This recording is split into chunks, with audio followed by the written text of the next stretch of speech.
Welcome to the Apple Daily News. This podcast is created by Generative AI. Today is August 12th, 2024, and we have a fascinating lineup of Apple-related stories for you.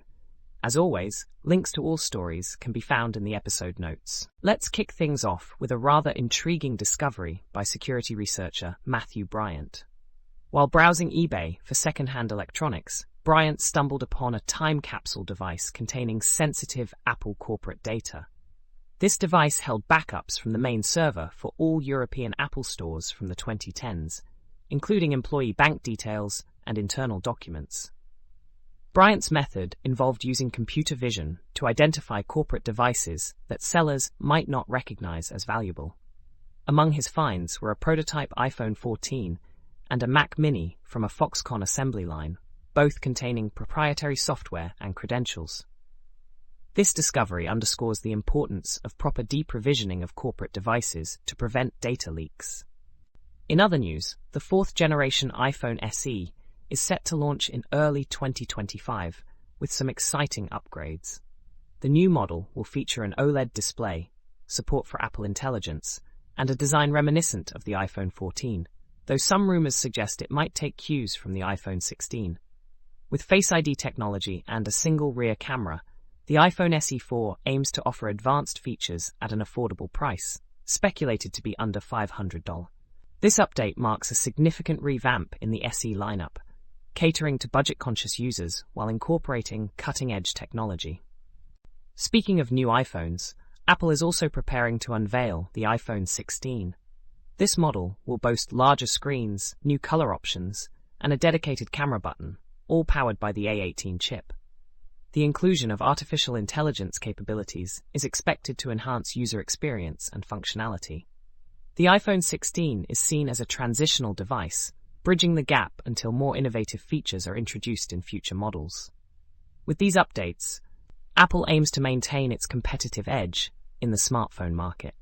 Moving on to software updates, Apple Maps has now been updated to support the Firefox browser. This means users on Mac, PC, and iPad can access Apple Maps without encountering error messages. Previously, Firefox users were unable to use Apple Maps on the web, but now the platform is compatible with Safari, Edge, Chrome, and Firefox.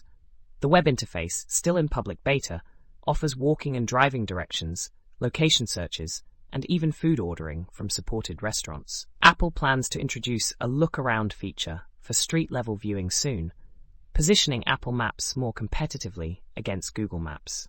In the realm of app development, a blog post has detailed the process of running Apple's SwiftUI sample app, Scrumdinger, as a native Android application using a tool called Skip.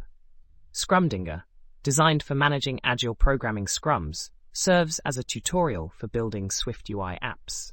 The author outlines the steps to convert the iOS app into a dual-platform app, highlighting the challenges and solutions encountered during the migration. This process demonstrates the efficiency of using Skip for cross-platform development, allowing for a unified codebase while maintaining the integrity of the iOS app.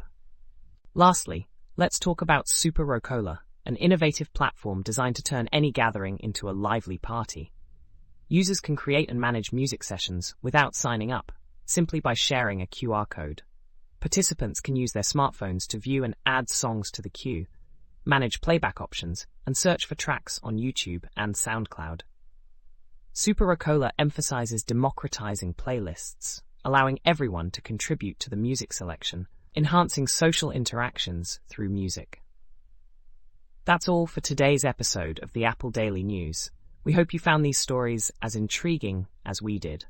Don't forget to check the episode notes for links to all the stories we covered. Join us again tomorrow for more updates from the world of Apple. Until then, stay curious and keep exploring.